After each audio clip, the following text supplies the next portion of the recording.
નમસ્કાર મિત્રો આજે આપણે સાદા વર્તમાન કાળ જે છે સિમ્પલ પ્રેઝન્ટ ટેન્સ એના એક્ટિવ વોઇસ અને પેસિવ વોઇસમાં સાદા વાક્યો એમાં હકાર અને નકાર પ્રકાર આપણે જોયો, પછી પ્રશ્નાર્થ વાક્યો જોયા. પ્રશ્નાર્થમાં પાછા 3 પ્રકાર આવતા હતા. એક હતા સાદા પ્રશ્નાર્થ, એક હતા WH પ્રશ્નાર્થ અને બીજા હતા હુ વાળા વાક્યો. કયા વાક્યોને કઈ રીતે કરાય છે એના નિયમો જે છે આપણે ઓલરેડી શીખી ગયા છીએ. હવે નિયમો જે છે કાળ કોઈ પણ હોય એના એ જ રહેશે, બરોબર. હવે હું એ નિયમોનું તમને આગળનો બીજો કાળ આજે આપણે ભણવાનો છે, સાદો ભૂતકાળ, બરોબર. એમાંય આપણે વાક્ય ચાલુ કરશું હકાર વાક્યથી, પણ નિયમો તો એના એ જ રહેશે, બરોબર. નિયમોમાં કોઈ પણ જગ્યાએ ચેન્જીસ થશે નહીં. એટલે હવે આપણે શીખીએ તો સૌથી પહેલા એ જોઈ લઈએ કે સિમ્પલ પાસ્ટ ટેન્સ છે તો એમાં એક્ટિવ વોઇસમાં ક્રિયાપદનું રૂપ કેવું આવે છે. કારણ કે આપણે જે રચના જોઈએ છીએ, બરોબર, અહીંયા હું રચના પણ લખી નાખું છું. તો એક્ટિવ વોઇસની રચના શું છે તો કે એસ, વી અને ઓ, અને પેસિવ વોઇસની રચના શું આવે છે તો કે ઓ, વી બાય પ્લસ એસ. આવી રચના આવે છે. તો હવે આ રચનામાં આપણને એટલી ખબર હતી કે સબ્જેક્ટ અને ઓબ્જેક્ટ જે છે તો કોઈ દિવસ ચેન્જ થતા નથી, બરોબર. એવી જ રીતે ઓબ્જેક્ટ અને અહીંયા બાય પ્લસ એસ જે છે એ પણ ચેન્જ નહીં થાય. ખાલી ચેન્જ શું થતું હતું તો કે વર્બ, ક્રિયાપદ જે છે એ બંનેમાં ચેન્જ થાય. તો ક્રિયાપદ કેવી રીતે ચેન્જ થાય છે તો ઉપર આપેલું છે. જો એક્ટિવ વોઇસમાં તમને V2 આપવામાં આવે છે અથવા તો did plus V1 આપવામાં આવે છે, તો એને જ્યારે તમારે પેસિવ વોઇસમાં ટ્રાન્સફર કરવું હોય, શિફ્ટ કરવું હોય, એક્સચેન્જ કરવું હોય તો ક્રિયાપદ તરીકે કયો શબ્દ મૂકી દેવાનો છે? was were plus V3. એમાં was were જે છે એ હેલ્પિંગ વર્બ છે અને V3 જે છે એ કેવું ગણાશે? Main verb. હવે આપણે આની અંદર એક પહેલું એક્ઝામ્પલ આપેલું છે. શરૂઆત આપણે અહીંયા એક્ઝામ્પલ આપેલું છે એનાથી જ કરશું. આપણે અહીંયા એક્ઝામ્પલ જે છે હું તમારા માટે લખું છું એટલે આપણે એક્ઝેક્ટલી એને નીચે જે પાર્ટ્સ છે એને ઓળખી શકીએ. We played cricket, બરોબર. We played cricket. હવે આ વાક્ય જે છે એ તો અહીંયા આપણને સૂચનામાં લખેલું છે કે એક્ટિવ વોઇસ છે, પણ કદાચ ને આપણને નો ખબર હોય તો આપણે તો આપણું કાર્ય કોમન એક્ટિવ વોઇસ અને પેસિવ વોઇસમાં આવીએ છીએ એટલે પહેલા તો 2 ગોલ્ડન રૂલ કયા યાદ રાખવાના છે કે એક્ટિવ માંથી પેસિવ માં ફેરવતી વખતે વાક્યનો કાળ બદલતો નથી. પહેલો ગોલ્ડન રૂલ આ છે. બીજો ગોલ્ડન રૂલ શું છે? વાક્યની રચના બદલાતી નથી. આપેલું વાક્ય હકાર છે તો એનું એક્ટિવ હકાર હોય તો પેસિવ એ હકાર જ થાય. માની લો આપેલું વાક્ય પેસિવ હોય તો એ હકાર હોય તો એનું એક્ટિવ એ હકાર જ થાય. ટૂંકમાં રચના પણ બદલે નહીં. હવે આપણને આપવામાં આવેલું છે we played cricket. સૌથી પહેલા વેલો આપણે નિયમ મુજબ શું શોધતા હતા તો કે ક્રિયાપદ શોધી લ્યો. ક્રિયાપદ શું છે તો કે play, બરોબર. ચલો ક્રિયાપદ એની નીચે આપણે કરી દીધું we. હવે તો કે કર્તા અને કર્મ શોધીએ છીએ. કેવી રીતે શોધવાનું છે? કર્તા શોધવો હોય તો શેના વડે આપણે ક્વેશ્ચન કરતા હતા? કોણ વડે. કોણ વડે પ્રશ્ન પૂછો. કોણ રમે છે તો કે અમે, એટલે આ સબ્જેક્ટ. શું રમે છે તો કે ક્રિકેટ, ઓબ્જેક્ટ. રચના કઈ મળી આપણને? એસ, વી અને ઓ. એસ, વી, ઓ અને ક્રિયાપદ તરીકે V2, કારણ કે વાક્ય હકાર છે એટલે V2 નું રૂપ આવી ગયું. તો એનો મતલબ આ વાક્ય કેવું થયું? Active voice. હવે આપણે શું કરવાનું છે? એનું પેસિવ વોઇસ કરવાનું છે, કારણ કે જો એક્ટિવ વોઇસ ની રચના છે SVO. પેસિવ વોઇસ કરવું હોય તો હવે આપણી પાસે બધા જ પાર્ટ્સ જે છે આપણે ઓળખીએ છીએ. હવે આ રચના મુજબ ખાલી એને અરેન્જ કરવાના છે, ગોઠવવાના છે. સૌથી પહેલા શું આવે છે? ઓબ્જેક્ટ. તો આપણે લખતા જઈએ. ઓબ્જેક્ટ તરીકે કયો ભાગ આવશે? શું છે ઓબ્જેક્ટ તો કે ક્રિકેટ. તો આપણે એનું અહીંયા લખીએ સૌથી પહેલા ક્રિકેટ, બરોબર. હવે શું આવે છે તો કે વર્બ. વર્બ તરીકે શું મૂકવાનું છે તો કે અહીંયા જે શબ્દ છે એ was were અને V3. તો ક્રિકેટ છે એટલે કયો શબ્દ આવશે તો કે was, બરોબર. was were માંથી એક શબ્દ લખી નાખ્યો. હવે આવે છે V3. તો played નું V3 જે છે એ શું થાય છે તો કે played. ed વાળા કોઈ પણ રૂપ હોય એનું V2 અને V3 સરખું જ થાય. એટલે ક્રિકેટ was played. હવે રચના મુજબ જુઓ તો કયો શબ્દ આવે છે તો કે by અને સબ્જેક્ટ. તો વી છે આપણે અગાઉ શીખી ગયા હતા સિમ્પલ પ્રેઝન્ટ ટેન્સમાં કે વી હોય એને તમે આ બાજુ કર્તા વિભક્તિમાં આવે છે. કઈ બાજુ લઈ આવું છે? કર્મ વિભક્તિમાં. તો વી નું રૂપ શું થઈ જશે તો કે us. તો કે cricket was played by us. જો અહીંયા ઉપર આપેલું છે cricket was played by us. રચના મુજબ એ વાક્ય જે છે એ કમ્પ્લીટ થઈ ગયું. હવે આપણે અહીંયા સેન્ટેન્સ જે છે એ જોવાના છે, બરોબર. તો એમાં પહેલું સેન્ટેન્સ આપણને પૂછે છે we selected them. બરાબર, 5 સેન્ટેન્સ હું અહીંયા લખીશ, પછી ડાયરેક્ટ આપણે સેન્ટેન્સીસ જે છે એના આન્સર કરશું. તો સૌથી પહેલા આપણને અહીંયા આપવામાં આવેલું છે પહેલું સેન્ટેન્સ, જેથી કરીને આપણે દરેકે દરેક પાર્ટને ઓળખી શકીએ. કાળ બધા વાક્યનો સેમ છે. કયો કાળ છે? તો કે સાદો ભૂતકાળ. પણ વોઇસ કઈ છે આપણને ખબર નથી, એ તો વાક્ય આવે ત્યારે જ આપણને ખબર પડશે. તો પહેલું આપણે લઈએ વી સિલેક્ટેડ અને ધેમ. આ વાક્યનું ગુજરાતી કરવું હોય તો કેવી રીતે થાય? વી એટલે અમે, સિલેક્ટ એટલે પસંદ કર્યા, અને ધેમ એટલે તેમને. અમે તેમને પસંદ કર્યા. તો હવે આપણે જોઈએ તો સૌથી પહેલા આપણે કયું કાર્ય કરવાનું છે? તો કે ક્રિયાપદ ફાઇન્ડ આઉટ કરો. તો ક્રિયાપદ આ વાક્યનું શું થશે? સિલેક્ટેડ. ઈડી વાળું રૂપ છે એટલે તરત જ ખબર પડી જાય કે સિલેક્ટેડ. સિલેક્ટ એટલે પસંદ કરવું. શું પસંદ કરે છે? શું સિલેક્ટ કરે છે? આન્સર મળતો નથી. કોને સિલેક્ટ કરે છે? તો કે અમે ગુજરાતી હમણાં જ કર્યું, અમે તેમને સિલેક્ટ કરીએ છીએ. કોને સિલેક્ટ કરે છે? તેમને. તો આ થઈ જશે ઓબ્જેક્ટ. કોણ સિલેક્ટ કરે છે? તો કે અમે. એનો મતલબ વાક્ય રચના શું મળી? Active voice. આ વાક્ય એક્ટિવ વોઇસ નું છે. આપણે અહીંયા લખી નાખીએ કે એક્ટિવ વોઇસ. બરોબર. તો હવે આપણે એનું પેસિવ વોઇસ કરવું હોય તો સૌથી પહેલા એની રચના મુજબ કયો ભાગ આવે છે? ઓબ્જેક્ટ. તો વાક્યમાં ઓબ્જેક્ટ શું છે? ધેમ. ધેમ એટલે એક સર્વનામ છે. હવે ધેમને આપણે પાછળ છે, ક્યાં લેવાનું છે? આગળ. જો ધેમ જે છે એ પાછળ છે, અહીંયાથી આપણે એને આગળ લેવું હોય તો પછી એનું કયું રૂપ થઈ જશે? આપણે હમણાં આગળના વાક્યમાં જ જોયું. વી ને આપણે અહીંયા પાછળ લઈ આવ્યા તો શું થઈ ગયું? અસ. વી ને આપણે પાછળ લઈ ગયા તો શું થઈ ગયું? અસ.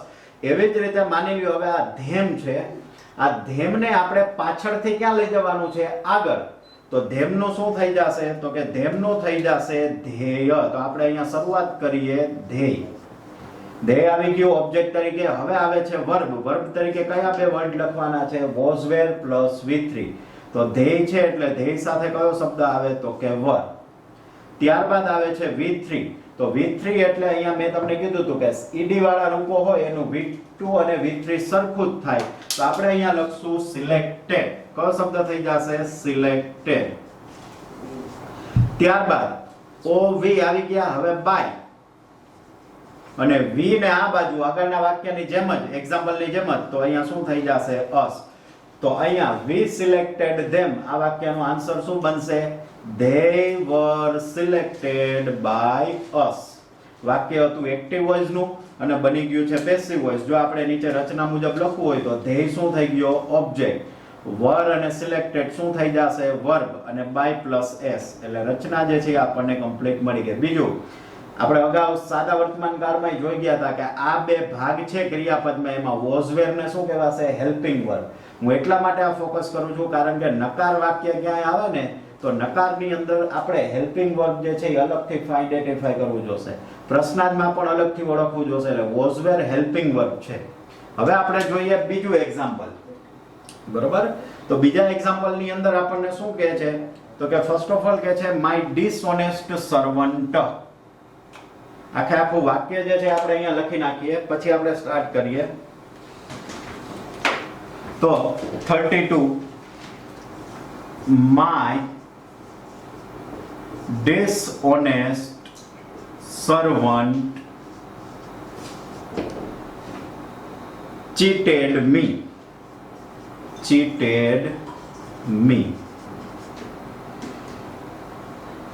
હવે ઘણી વખત અમુક વિદ્યાર્થીઓ શું કરે છે કે ભાઈ એવું નક્કી કરી લેતા હોય છે કે વાક્યમાં બીજો કે ત્રીજો કોઈ શબ્દ આવે ને ક્રિયાપદ કહેવાય. હવે આમાં તમે ડિસઓનેસ્ટ એટલે અપ્રમાણિક, એ ક્રિયા નથી કરતું.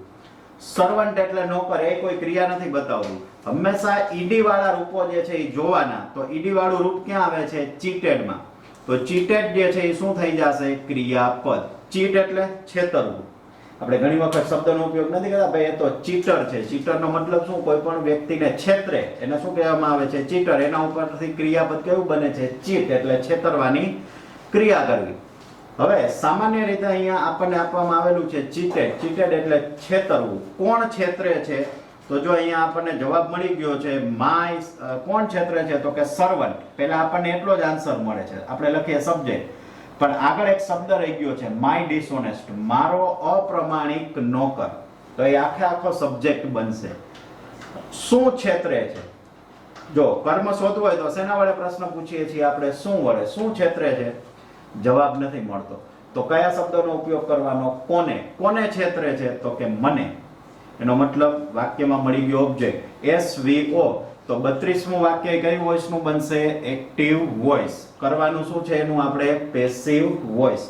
તો પેસિવ વોઇસ ની રચના મુજબ પહેલા શું આવે છે? ઓબ્જેક્ટ. ઓબ્જેક્ટ તરીકે મી. મી એટલે ઓલા પ્રોનાઉન ના કોષ્ટકમાંથી, સર્વનામના કોષ્ટકમાંથી. તો મી ને આપણે શું કરવાનું છે? પાછળ છે, આગળ લેવાનું છે. સર્વનામનું કોષ્ટક મેં તમને સમજાવ્યું હતું. આઈ, વી, બરોબર. અત્યાર સુધી બે જ શબ્દ આવ્યા છે એટલે આપણે આ લખીએ છીએ. આઈ ને આ બાજુ લાવવાનું હોય તો મી થઈ જાય. વી ને આપણે આગળથી પાછળ લાવતા હતા, આગળથી પાછળ તો અસ કરી નાખવાનું. એવી જ રીતે આપણે આગળના વાક્યમાં ધેમ હતું, બરોબર. અહીંયા હું લખી નાખું ધેય અને ધેમ. તો ધેમ પાછળ હતું, એને આપણે ક્યાં લઈ ગયા? આગળ. તો શું કર્યું? ધેય. એવી જ રીતે અહીંયા આપવામાં આવેલું છે મી. મી ક્યાં છે? તો કે પાછળ આપેલું છે. લઈ જવાનું ક્યાં છે? વાક્યની શરૂઆતમાં. તો આ શબ્દનો ઉપયોગ કરવાનો. તો શું આવી જશે? તો અહીંયા હું આન્સર લખું આઈ. હવે તો કે વર્બ. વર્બ એટલે વોઝ વેર અને V3. તો પેલા હેલ્પિંગ વર્બ તરીકે વોઝ અને વેર માંથી શું આવશે? તો કે વોઝ. હવે V3. તો V3 એટલે ચીટેડ. ઈડી વાળું રૂપ છે એનું V3 એનું એ જ થાય. I was cheated. હવે તો કે બાય પ્લસ s. તો પહેલા આપણે લખી નાખીએ બાય. અને હવે s તરીકે શું છે? તો કે માય ડિસઓનેસ્ટ સર્વન્ટ.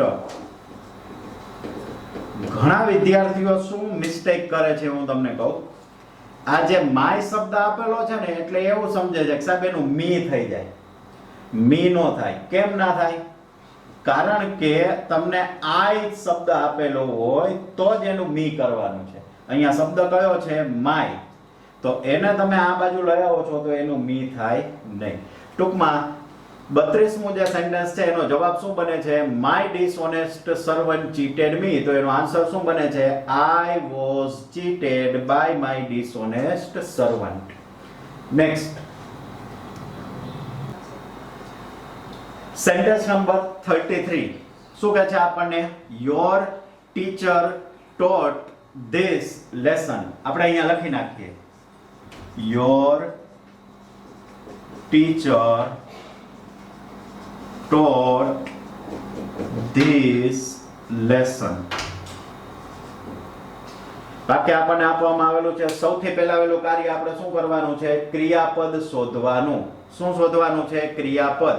વાક્યની અંદર ક્રિયાપદ કયું છે? તો કે taught. taught એટલે શીખડાવવું. વર્બ. શું શીખવાડે છે? તો કે લેસન. પણ લેસન પહેલા એક શબ્દ રહી ગયો છે ધીસ. એટલે આપણે અહીંયા કરી દેશું ઓબ્જેક્ટ. કોણ શીખવાડે છે? તો કે ટીચર. પણ ટીચર પહેલા એક શબ્દ રહી ગયો છે યોર. તો એ થઈ જશે સબ્જેક્ટ. વાક્ય રચના મળી છે એક્ટિવ. 33મું વાક્ય થયું એક્ટિવ. તો હવે એનું શું કરવાનું આવશે? તો કે પેસિવ. તો હવે આપણે પેસિવ કરવું હોય તો બધા ભાગ આપણી પાસે જે ઓલરેડી કાર્ડની આપણે ઓળખી ગયા છે કે કાર્ડ કયો છે? V2.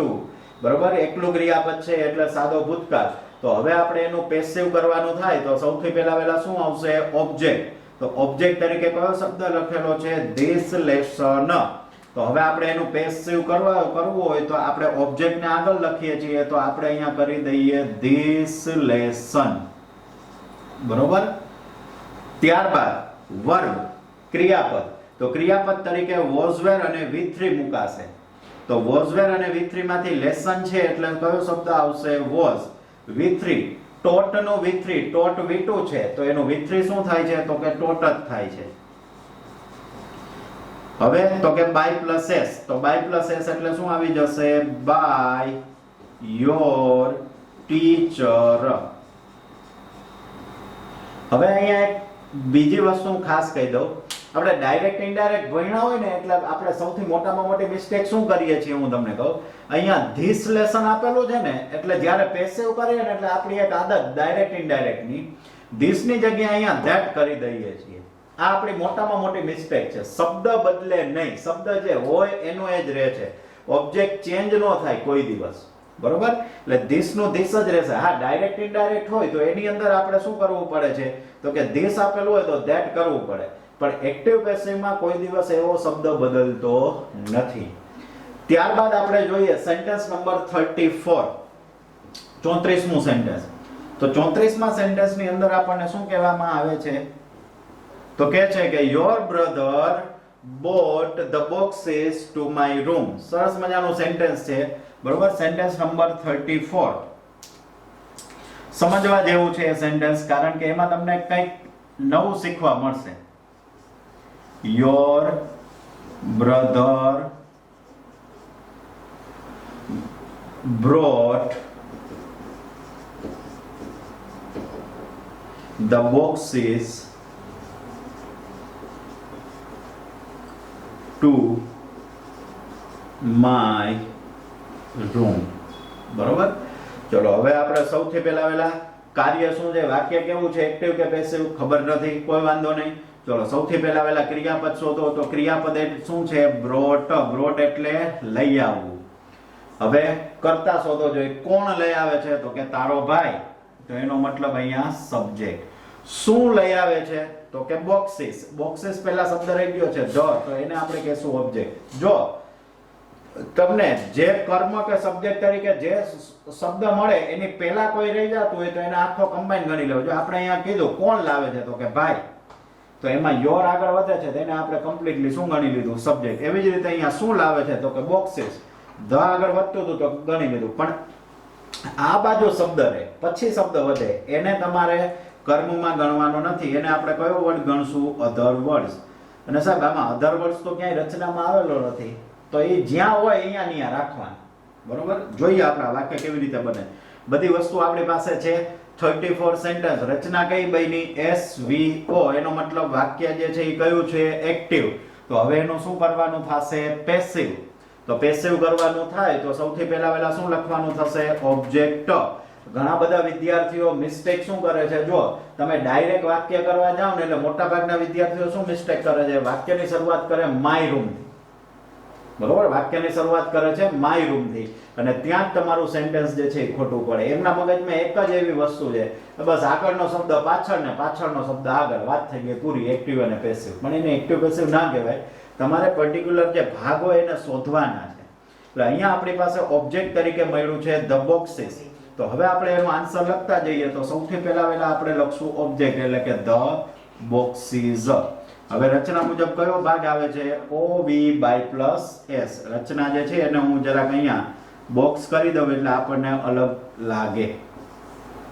તો કે OV/S. અને વર્બ તરીકે આપણે શું લેવાનું છે? તો કે was were અને V3. તો બોક્સિસ છે એટલે was were માંથી શું આવશે? તો કે were. V3 brought નું V3 શું થાય છે? તો કે brought. ત્યારબાદ રચનામાં શું આવે છે? તો કે by. પછી S. S એટલે શું થઈ જશે? Your brother. બરોબર. અને હવે પૂરું વાક્ય? તો કે ના. કેમ? કારણ કે જો અહીંયા એક અધર વર્ડ છે. શું છે? To my room. તો આપણે અહીંયા શું કરી દેશું? To my room. વાત થઈ ગઈ પૂરી. લ્યો. અધર વર્ડ્સ અહીંયા છેલ્લે, આગળના વાક્યમાં છેલ્લે હતા, અહીંયા આપણે છેલ્લે લખ્યા. જ્યાં હતા ત્યાં આપણે વાક્ય લખેલા છે. ચલો નેક્સ્ટ સેન્ટેન્સ આપણે જોઈએ. 35, 35મું સેન્ટેન્સ. 35માં સેન્ટેન્સની અંદર આપણે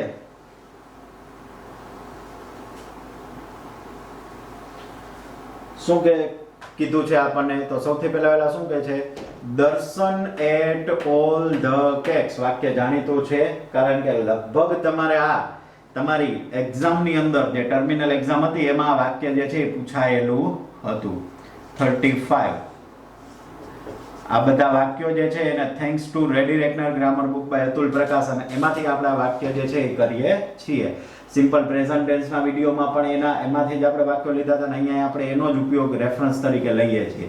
જો તમારી પાસે હોય તો તમે એમાંથી આ સેન્ટેન્સ જે છે એ જોઈ શકો છો.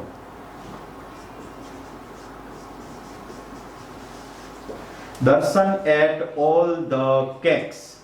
તો હવે આપણે જોઈએ સૌથી પહેલા શું શોધવાનું છે? ક્રિયાપદ. ચલો શું છે ક્રિયાપદ? તો કે સાહેબ એટ. ક્રિયાપદ શોધી લીધું.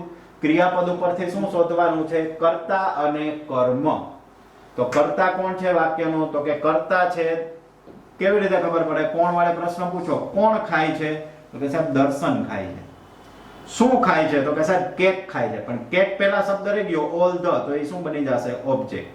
તો એનો મતલબ સબ્જેક્ટ વર્બ ઓબ્જેક્ટ. 35મું વાક્ય શું બન્યું છે એક્ટિવ વોઇસ. તો હવે આપણે એનું શું કરવાનું આવશે પેસિવ. તો પેસિવ કરવા માટે સૌથી પહેલા એની રચના શું આવી જશે ઓબ્જેક્ટ. બરોબર. તો ઓબ્જેક્ટ આપણે લખીએ તો શું થઈ જશે ઓબ્જેક્ટ શું છે ઓલ ધ કેક્સ. હવે રચના મુજબ વર્બ.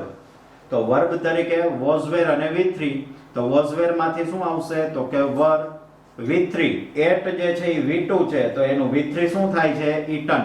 તો આપણે અહીંયા લખશું eaten. all the cakes were eaten અને છેલ્લે by plus s એટલે by અને દર્શનનું દર્શન.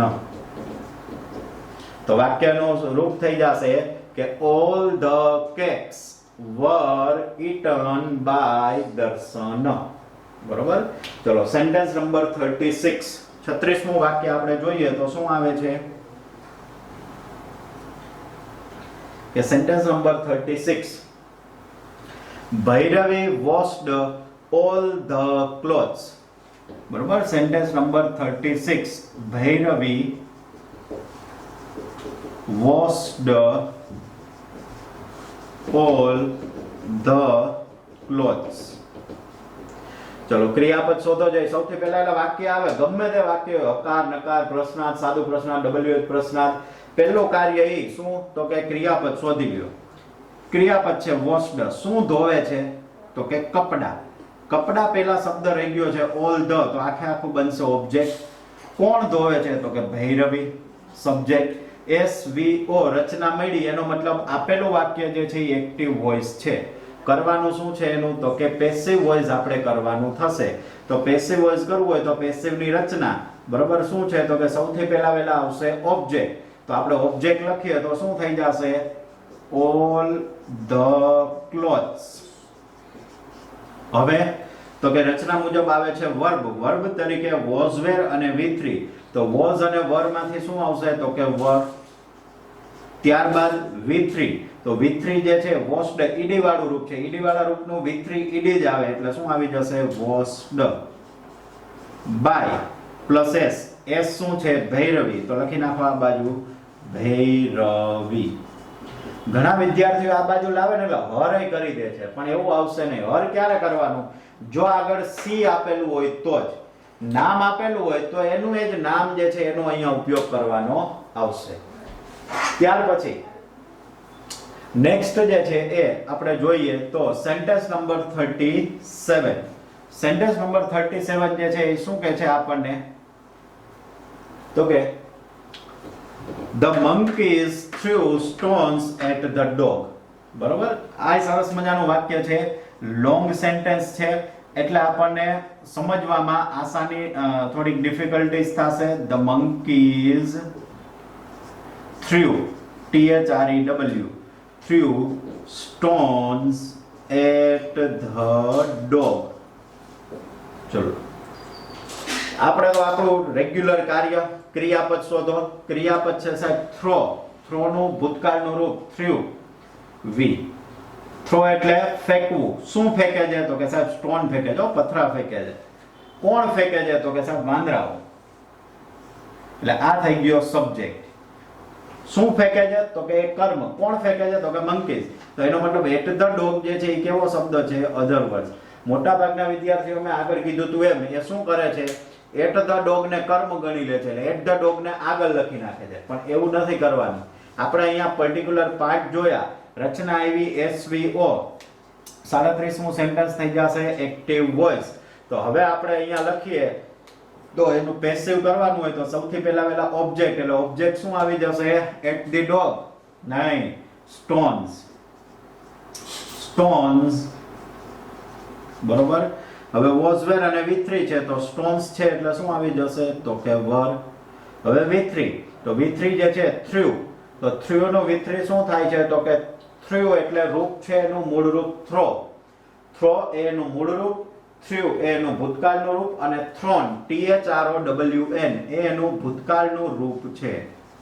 stones were thrown પછી શું આવી જશે તો કે by the monkeys. હવે તો કે other words તો કે ate the dog. અહીંયા હું તમને બીજી એક મેટર પણ કહી દઉં. કદાચ ને તમારે other words જે છે એ અગાઉ લખવો હોય તો તમે અહીંયા લખી શકો છો કે stones were thrown at the dog by monkeys. એવી રીતે થઈ શકે છે. અગાઉ આપણે વાક્ય જોયું હતું, બરોબર? અહીંયા તમે એવું કરી શકો કે your brother brought the boxes, તો કે the boxes were brought to my room by your brother. આપણે આ છેલ્લે લખ્યું હતું. બને ત્યાં સુધી જ્યાં હોય ત્યાંનું ત્યાં રાખવું, બરોબર? બંને રીતે લખી શકાય છે, એમાં કોઈ એવો ડિફરન્સ આવતો નથી. ત્યારબાદ હવે સેન્ટેન્સ નંબર 38. તો 38 સેન્ટેન્સ જે છે એ શું કહે છે? pupils saw films. pupils saw films. બહુ ઈઝી સેન્ટેન્સ છે, બરોબર? Sentence number 38. pupils saw films. તો ક્રિયાપદ શોધો જોઈએ. તો ક્રિયાપદ કયું છે? તો કે સો એટલે જોવું. શું જોવે છે? તો કે ફિલ્મ. કોણ જોવે છે? તો કે pupils. તો એનો મતલબ SVO ની રચના 38મું વાક્ય એક્ટિવ વોઇસ કરવાનું શું છે? પેસિવ. સૌથી પહેલા શું આવી જશે? તો કે ઓબ્જેક્ટ. ઓબ્જેક્ટ શું છે આપણો? તો કે ફિલ્મ્સ. હવે રચના મુજબ કયો ભાગ આવે છે? તો કે was were અને V3. તો ફિલ્મ્સ છે એટલે કયો ભાગ આવશે? તો કે were. પછી તો કે V3. તો સો નું V3. સો નું મૂળ રૂપ છે સી, ભૂતકાળનું રૂપ સો અને ભૂતકૃદંત શું થઈ જશે? seen. તો આપણે અહીંયા લખશું seen. હવે રચના મુજબ તો કે by s એટલે pupils નું pupils. ત્યારબાદ સેન્ટેન્સ નંબર 39. સેન્ટેન્સ નંબર 39 કહે છે દર્શન bought 10 new kites. Sentence number 39 active છે પેસિવ છે આપણને ખબર નથી, પણ તમે આવી પ્રેક્ટિસ કરશો ને એટલે તમને આગળ જતા વાક્ય વાંચતા જ ખબર પડી જાય કે આ એક્ટિવ છે કે પેસિવ. દર્શન bought 10 new kites.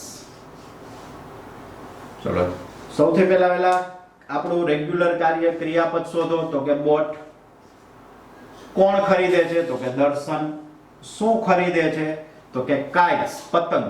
અહીંયા તમે એમ ન કહી શકો 10 ખરીદ, પણ 10 શું ખરીદે છે? તો કે kites. એટલે kites ઓબ્જેક્ટ છે, પણ એની પહેલા શબ્દ રહી ગયો 10 new, એટલે આખો ઓબ્જેક્ટ બનશે. તો રચના મળી SVO, એનો મતલબ વાક્ય થયું એક્ટિવ વોઇસ. કરવાનું શું છે એનું? તો કે પેસિવ. તો પેસિવ કરવું હોય તો સૌથી પહેલા શું મૂકવું જોશે? ઓબ્જેક્ટ. તો ઓબ્જેક્ટ શું છે? ખાલી એકલું kites લખવાનું? ના, આખું ઓબ્જેક્ટ લખવાનું. એટલે શું બનશે? તો કે 10 new kites. હવે તો કે રચના મુજબ આવે છે વર્બ. વર્બ તરીકે શું મૂકવાનું છે? was were અને V3. તો kites છે એટલે શું આવી જશે? તો કે were. ત્યારબાદ V3. તો V3 અહીંયા બોટ. બોટ નું V3 શું થાય છે? બોટ જ. બાય, બોટ અને બોટ એવું છે આખું રૂપ, બરોબર? ચલો લખાઈ ગયું. બાય પ્લસ s એટલે શું થઈ જશે? બાય અને દર્શન નું દર્શન. તો આખો આન્સર બનશે 10 new kites were bought by દર્શન. નેક્સ્ટ આપણે લઈએ 40મું વાક્ય.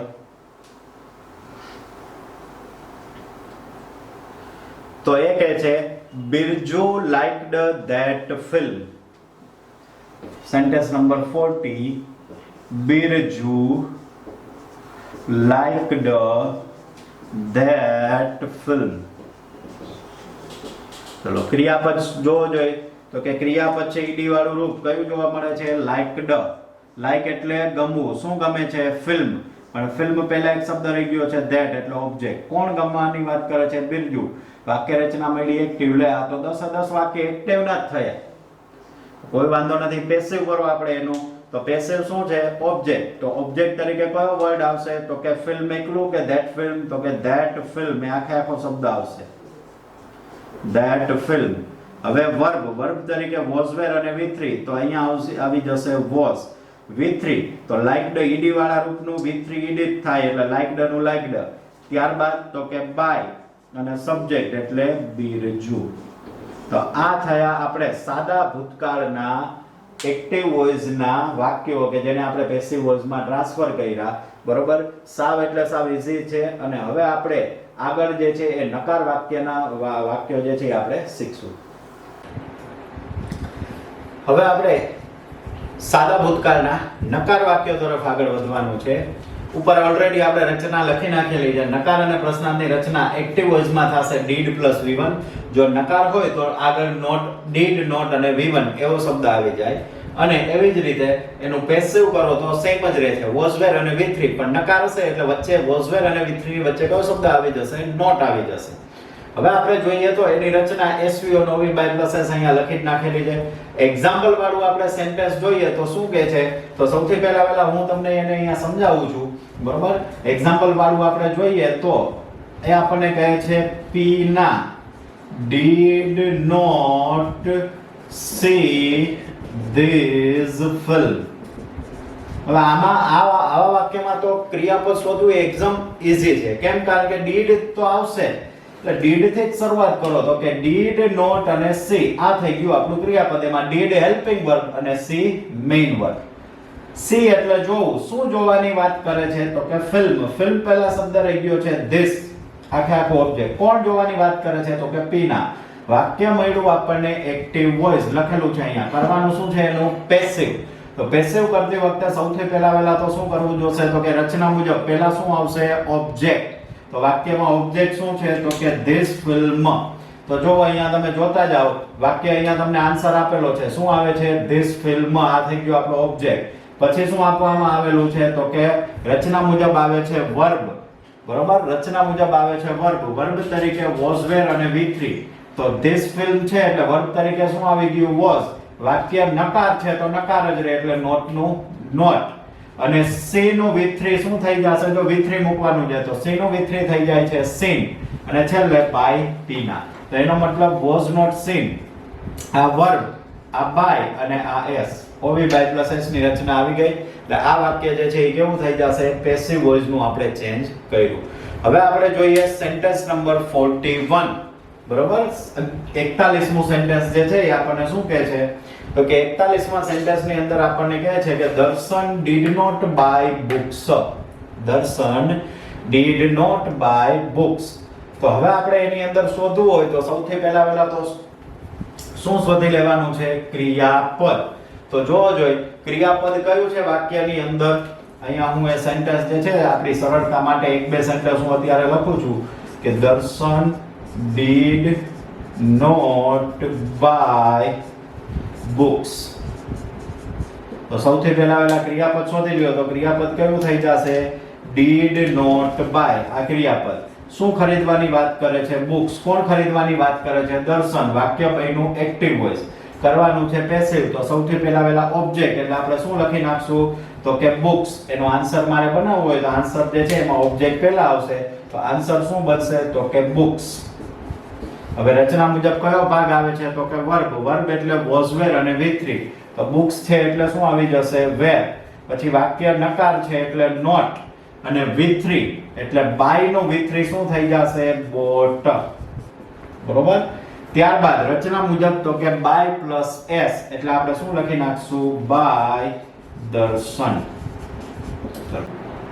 નેક્સ્ટ આપણે સેન્ટેન્સ નંબર 42 જોઈએ તો શું છે? તો કે Bhairavi did not take this book. બરોબર. તો હવે એની અંદર આપણે જોઈએ તો સૌથી પહેલા ક્રિયાપદ શોધો જોઈએ. તો ક્રિયાપદ શું છે? તો કે did not take. આ ક્રિયાપદ છે. take એટલે લેવું. શું લેવાની વાત છે? તો કે book. book પહેલા શબ્દ રહી જાય છે this એટલે આખું ઓબ્જેક્ટ. કોણ લેવાની વાત કરે છે? તો કે ભૈરવી. તો હવે આપણને એટલી ખબર પડી ગઈ કે સબ્જેક્ટ વર્બ ઓબ્જેક્ટ છે એટલે વાક્ય કેવું બનશે? તો કે એક્ટિવ વોઇસ બનશે. કરવાનું છે પેસિવ વોઇસ. તો હવે આપણે એનો આન્સર લખીએ તો શું થઈ જશે? તો કે આન્સર બનશે 42. બરોબર. શું આન્સર બનશે? તો કે Bhairavi did not take this book. સૌથી પહેલા એનો ઓબ્જેક્ટ. તો ઓબ્જેક્ટ શું આવી જશે? તો કે ઓબ્જેક્ટ છે this book. બરોબર. this book. પછી શું થઈ જશે? તો કે વર્બ. વર્બ તરીકે આવી જશે was were અને v3. તો આપણે અહીંયા શું લખી નાખશું? book છે એટલે was. ત્યાર પછી શું થઈ જશે? તો કે not. This book was not, પછી શું આવી જશે તો કે taken. બરોબર, this book was not taken કારણ કે V3 take નો V3 taken અને છેલ્લે by plus s એટલે શું આવી જશે by ભૈરવી. બરોબર, by ભૈરવી. ત્યાર પછી હવે આપણે જોઈએ સેન્ટેન્સ નંબર 43. તો સેન્ટેન્સ નંબર 43 માં શું આવી જશે તો કે we did not climb Girnar. તો કે એની અંદર આપણે જોઈએ તો આવી જશે did not climb. climb એટલે ચડવું. શું ચડવાની વાત છે તો કે ગિરનાર. તો કે ઓબ્જેક્ટ. કોણ ચડવાની વાત કરે છે તો કે અમે. તો આ સબ્જેક્ટ. તો એનો મતલબ સબ્જેક્ટ વર્બ ઓબ્જેક્ટ આવ્યું છે. તો અહીંયા વાક્ય રચના બેની એક્ટિવ કરવાનું છે પેસિવ. તો પેસિવ માં સૌથી પહેલા શું આવી જશે ઓબ્જેક્ટ. તો ઓબ્જેક્ટ શું થઈ જશે ગિરનાર. ત્યારબાદ તો કે વર્બ એટલે was were અને V3. તો ગિરનાર છે એટલે શું થઈ જશે was. વાક્ય નકાર છે એટલે not. હવે V3 એટલે climb નું V3 climbed. ત્યાર પછી શું આવી જશે by plus s એટલે આપણે શું લખશું by અને v ને આપણે આ બાજુ આગળથી પાછળ લઈ જવાનું છે. તો શું આવી જશે us. સેન્ટેન્સ નંબર 44 જોઈએ શું કહે છે આ અંદર તો કે the principal did not force him. force એટલે બળપૂર્વક કહેવું. બરોબર, બળજબરીપૂર્વક કહેવું. તો did not force. શું ફોર્સ કરવાની વાત છે તો કે જવાબ નથી મળતો. કોને ફોર્સ કરે છે him. તો કે ઓબ્જેક્ટ. કોણ ફોર્સ કરે છે તો કે પ્રિન્સિપાલ. એટલે SVO વાક્ય રચના મળી. વાક્ય છે એક્ટિવ. બરોબર, કરવાનું છે પેસિવ. તો સૌથી પહેલા ઓબ્જેક્ટ. તો ઓબ્જેક્ટ છે him. him ને આપણે આ બાજુ છે લઈ જવાનું આગળ છે. જો him આ બાજુ છે આગળ લઈ જવાનું. અહીંયા છે આગળ લઈ જવાનું. શું થઈ જાય he. તો આપણે અહીંયા લખશું he. ઓબ્જેક્ટ લખી નાખ્યો. હવે વર્બ was were અને V3. તો he છે એટલે શું આવી જશે was. ત્યાર પછી શું આવી જશે તો કે not. પછી તો કે V3 એટલે force નું V3 શું આવી જશે forced. ત્યાર પછી તો કે by plus s એટલે શું આવી જશે by the principal. Sentence number 45. Pravinbhai did not like idleness. did not like આ આપણું ક્રિયાપદ. like એટલે ગમવું. idleness એટલે આળસુપણું, આળસ. શું નથી ગમતું પ્રવીણભાઈને? આળસ નથી ગમતી. કોણ ગમવાની વાત કરે છે? પ્રવીણભાઈ. વાક્ય રચના મળી એક્ટિવ. આ પણ પાંચે પાંચ વાક્યો એક્ટિવ ના આવ્યા છે, કોઈ પ્રોબ્લેમ નથી. આપણે પેસિવ કરશું. સૌથી પહેલા એનો કરીએ ઓબ્જેક્ટ. તો ઓબ્જેક્ટ તરીકે કયો શબ્દ છે? આઇડલનેસ. તો આપણે અહીંયા લખીએ સૌથી પહેલા આઇડલનેસ. ત્યારબાદ તો કે વર્બ તરીકે was were અને V3. તો આપણે અહીંયા આઇડલનેસ છે એટલે શબ્દ આવી જશે was. પછી આવી જશે not. ત્યારબાદ V3. તો like નું V3 શું થઈ જાય છે liked. પછી તો કે by plus s એટલે આપણે અહીંયા લખશું by અને પ્રવીણભાઈ નું અહીંયા આપણે લખી નાખશું પ્રવીણભાઈ. તો જવાબ બનશે idleness was not liked by Pravinbhai. તો આપણે નકાર વાક્ય જોયું આપણે કે જેમ આપણે સાદા વર્તમાન કાળના નકાર વાક્યો કર્યા હતા એ જ રીતે નિયમો એના એ જ છે, ખાલી એનું ક્રિયાપદ જે છે એ જ ચેન્જ થાય છે. આગળના વિડિયોની અંદર આપણે પ્રશ્નાર્થ વાક્ય જે છે એ સ્ટાર્ટ કરશું. નમસ્કાર મિત્રો, આજે આપણે સાદા ભૂતકાળના પ્રશ્નાર્થ વાક્ય જે છે એના વિશેનો અભ્યાસ જે છે આગળ કન્ટિન્યુ કરવાનો છે. આપણે ઓલરેડી સાદા ભૂતકાળની અંદર હકાર વાક્યો, નકાર વાક્યો જે છે એની રચના જે છે એ જોઈ લીધેલી છે. પ્રશ્નાર્થ વાક્યોની આપણે રચના જોઈએ તો કેવી રીતે આવે છે તો કે અહીંયા આપણે લખેલું છે active voice did plus V1, પણ આપણે એને આગળ સમજીએ તો રચના જે છે એમાં થોડોક આપણે ચેન્જ જે છે, ચેન્જ એટલે બીજો કાંઈ નથી, બરોબર. અહીંયા હું લખી નાખું દાખલા તરીકે એક્ટિવ વોઇસ. તો એક્ટિવ વોઇસ ની રચના જે છે એ પ્રશ્નાર્થ વાક્યમાં શું આવે છે તો કે પહેલા આપણે અહીંયા રચના લખશું. તો કે હંમેશા રચના જે છે એ શેના ઉપરથી બનાવવાની આવે છે તો કે SVO. પણ વર્બ તરીકે બે શબ્દ આવે છે, હેલ્પિંગ વર્બ અને મેઇન વર્બ. પ્રશ્નાર્થ વાક્યમાં આપણે હેલ્પિંગ વર્બ જે છે એને આગળ લઈ લઈએ છીએ, બરોબર. એટલે આખી રચના બને છે helping verb, subject, verb, object અને પ્રશ્નાર્થ ચિહ્ન. એવી જ રીતે આપણે પેસિવ વોઇસ જે છે એ લઈએ, બરોબર. તો પેસિવ વોઇસ ની અંદર એ રચના આપણે કઈ બને છે? પેસિવ વોઇસ ની બેસિક રચના શું છે? O plus V plus by plus S. અને આ આપણી બેસિક રચના છે. હવે જો એમાંય આપણે હેલ્પિંગ વર્બને આગળ લઈ લઈએ એટલે વાક્ય કેવું થઈ જાય? પ્રશ્નાર્થ. વર્બમાં બે આવે, હેલ્પિંગ વર્બ ને મેઇન વર્બ. હેલ્પિંગ વર્બ આગળ લઈ લ્યો એટલે થઈ જાય પ્રશ્નાર્થ રચના. હવે આપણે જોઈએ કે એમાં ક્રિયાપદ શું આવે છે. તો કે ક્રિયાપદ તરીકે એક્ટિવ વોઇસમાં શું આવે છે? તો કે did plus v1. Helping verb તરીકે did આવશે અને વર્બ તરીકે v1. એવી જ રીતે અહીંયા કયો શબ્દ આવે છે? તો કે was were plus v3. બરોબર, અહીંયા આપણે લખી નાખીએ was were plus v3. એટલે હેલ્પિંગ વર્બ તરીકે was were અને અહીંયા v તરીકે v3. આ રીતે આખો શબ્દ જે છે એ બનશે.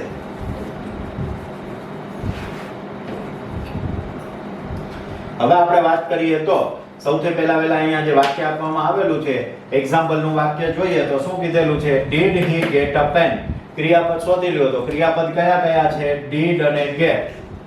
get એટલે મેળવવું. શું મેળવે છે? તો કે સાહેબ પેન એટલે આ ઓબ્જેક્ટ, આ વર્બ, આ hv. કોણ મેળવે છે? તો કે he એટલે આ સબ્જેક્ટ. વાક્ય મળ્યું એક્ટિવ વોઇસ. કરવાનું શું છે? એનું પેસિવ. પેસિવ ની રચના મુજબ પહેલા હેલ્પિંગ વર્બ. તો અહીંયા મેં કીધું હતું કે હેલ્પિંગ વર્બ જે છે એ શું મૂકવાનું છે? was અને were માંથી. તો was અને were માંથી શું મૂકવું? કેવી રીતે ખબર પડે? અહીંયા હું થોડુંક એને મોટા અક્ષરે લખી નાખું, was અને were. તો was અને were માંથી શું લખવું એમ કેવી રીતે ખબર પડે આપણને? બરોબર, તો ઓબ્જેક્ટ જોવાનો. ઓબ્જેક્ટ કોણ છે? પેન. પેન સાથે was આવે કે were આવે? તો કે was. પછી તો કે રચના મુજબ આવે છે ઓબ્જેક્ટ. તો ઓબ્જેક્ટ શું છે? A pen. પછી રચના મુજબ વર્બ એટલે v3. તો આપણે get નું v3 શું થાય છે? got. એટલે આપણે લખ્યું hv, a pen, object, got, v3 by અને he છે એને આ બાજુ લઈ લ્યો તો શું થઈ જાય છે? him એટલે s. જોજો રચના આવી ગઈ hvo v3 by plus s, hvo v3 by plus s. બરોબર, આ રીતે વાક્ય બને છે. જોઈએ આપણે 46 નંબરનું sentence. did the captain score the century? ચલો ક્રિયાપદ શોધી લ્યો. જોઈએ કયું છે ક્રિયાપદ? તો કે સૌથી પહેલા did હેલ્પિંગ વર્બ છે, સ્કોર જે છે એ મેઇન વર્બ છે. સ્કોર એટલે આપણે ક્રિકેટની અંદર જે સ્કોર આવે છે બનાવવું. શું બનાવે છે? તો કે સેન્ચુરી. શું સ્કોર કરે છે? સેન્ચુરી. તો એ ઓબ્જેક્ટ કોણ કરે છે? તો કે ધ કેપ્ટન. વાક્ય રચના મળી ગઈ. hvsvo એક્ટિવ નું વાક્ય છે. કરવાનું શું છે? એનું પેસિવ. તો પેસિવ કરતી વખતે સૌથી પહેલા શું આવી જશે? તો કે ઓબ્જેક્ટ. તો ઓબ્જેક્ટ આપણે લખો પણ અહીંયા રચના મુજબ આગળ પહેલા હેલ્પિંગ વર્બ આવે છે. તો આપણે 46 નંબરનું સેન્ટેન્સ લખીએ તો સૌથી પહેલા હેલ્પિંગ વર્બ. હેલ્પિંગ વર્બ તરીકે was અને were કોના ઉપર ડિપેન્ડ કરે? ઓબ્જેક્ટ. ઓબ્જેક્ટ છે સેન્ચુરી. તો શું આવશે? તો કે was. હવે રચના મુજબ શું આવે છે? ઓબ્જેક્ટ. તો આપણે શું લખશું? the century. ત્યારબાદ રચના મુજબ v એટલે v3. તો સ્કોર નું v3 શું થાય છે? scored. ત્યાર પછી રચના મુજબ તો કે by plus s એટલે by અને s શું થઈ જશે? the captain. અને છેલ્લે ખાસ પ્રશ્નાર્થ ચિહ્ન. બરોબર, હવે નેક્સ્ટ સેન્ટેન્સ આવે છે did the minister accept the invitation? તો સૌથી પહેલા તો did શું થઈ જશે? Helping verb. અને હવે તમને એટલી ખબર પડી જાય કે did જે છે એ એક્ટિવ માં જ આવે છે, પેસિવ માં ક્યાંય did આવતું નથી. એટલે વાતતા જ ખબર પડી જાય કે આ વાક્ય એક્ટિવ છે. તો did. હવે accept આ ક્રિયાપદ શું એક્સેપ્ટ કરે છે? ઇન્વિટેશન. ઇન્વિટેશન પહેલા શબ્દ રહી ગયો ધ એટલે આખું ઓબ્જેક્ટ. કોણ એક્સેપ્ટ કરે છે? તો કે મિનિસ્ટર, સબ્જેક્ટ. hvsvo વાક્ય કેવું બન્યું? તો કે એક્ટિવ વોઇસ નું. કરવાનું છે શું? તો કે પેસિવ. પેસિવ કરવું હોય તો સૌથી પહેલા હેલ્પિંગ વર્બ. હેલ્પિંગ વર્બ તરીકે was અને were. દરેકમાં રચના તો આની જ રહેશે, ખાલી આ ક્રિયાપદ જ ફેરા કરશે કાળ મુજબ. was were માંથી શું મૂકવું? કોના ઉપર આધાર રાખે? ઓબ્જેક્ટ. ઓબ્જેક્ટ શું છે? ઇન્વિટેશન. તો ઇન્વિટેશન નું આપણે અહીંયા ઇન્વિટેશન સાથે કયો શબ્દ આવે? was. હવે ઓબ્જેક્ટ તો કે the invitation. ત્યારબાદ રચના મુજબ v એટલે કેવું રૂપ? v3 નું. તો v3 એટલે accept નું v3 શું થઈ જશે? તો કે accepted. ત્યારબાદ રચના મુજબ by plus s એટલે આપણે by અને પછી શું થઈ જશે? the minister. છેલ્લે ક્વેશ્ચન માર્ક. Sentence number 48. શું કહે છે આપણને? Did the police catch the thief. બરોબર? તો હવે ડીડ આપેલું છે એટલે હેલ્પિંગ વર્બ, કેચ જે છે એ મેઇન વર્બ. કેચ એટલે પકડવું. શું પકડે છે? જવાબ મળતો નથી. કોને પકડે છે? હવે તમે એવું કહો શું પકડે છે? ચોર પકડે છે. પણ હંમેશા શું થી તમે પ્રશ્ન પૂછો ને એટલે જવાબમાં નિર્જીવ મળે. હવે થીફ એટલે ચોર, ચોર કોઈ દી નિર્જીવ હોય નહીં. તો એનો મતલબ સજીવ એટલે કોનેથી જવાબ પૂછો ને એટલે હંમેશા સજીવ મળે. કોણ પકડે છે? તો કે ધ પોલીસ. વાક્ય રચના મળી. એક્ટિવ કરવાનું છે પેસિવ. તો સૌથી પહેલા હેલ્પિંગ વર્બ, પણ હેલ્પિંગ વર્બ વોઝ મૂકવું કે વેર મૂકવું કોણ નક્કી કરશે? ઓબ્જેક્ટ. ઓબ્જેક્ટ કોણ છે? થીફ. થીફ એટલે ચોર. એક જ ચોરની વાત છે. આપણે અહીંયા શું લખશું? તો કે વોઝ. હવે રચના મુજબ તો કે ઓબ્જેક્ટ. ઓબ્જેક્ટ છે સાહેબ ધ થીફ. પછી તો કે રચના મુજબ વી એટલે V3. તો સાહેબ કેચ નું V3 થાય છે કોટ.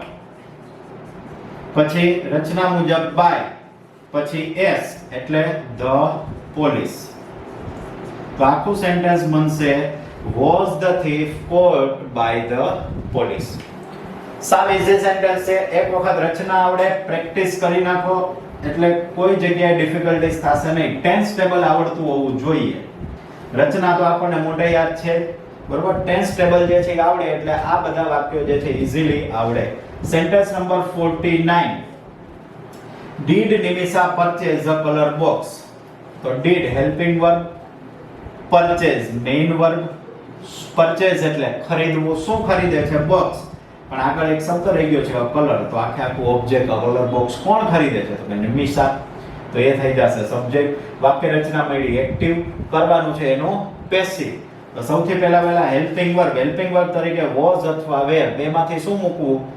તો કોણ ડિસાઈડ કરશે? ઓબ્જેક્ટ. એક્ટિવ હોય તો સબ્જેક્ટ ડિસાઈડ કરે. એના પછી જે શબ્દો હોય ડિસાઈડ કરે. એક્ટિવ હોય તો સબ્જેક્ટ ડિસાઈડ કરે, પેસિવ હોય તો ઓબ્જેક્ટ ડિસાઈડ કરે. તો ઓબ્જેક્ટ શું છે? Colour box. એટલે કયો શબ્દ આવશે? was. હવે રચના મુજબ ઓબ્જેક્ટ એટલે શું આવી જશે? અ કલર બોક્સ. ત્યારબાદ તો કે રચના મુજબ V એટલે V3. પરચેઝ નું V3 purchased.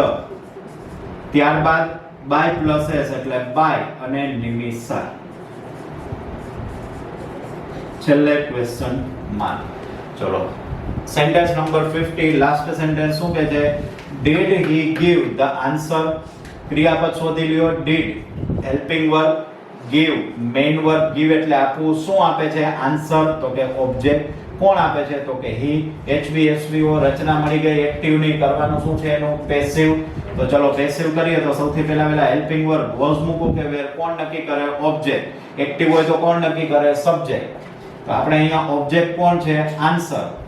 તો આન્સર સાથે કયો શબ્દ આવશે? was.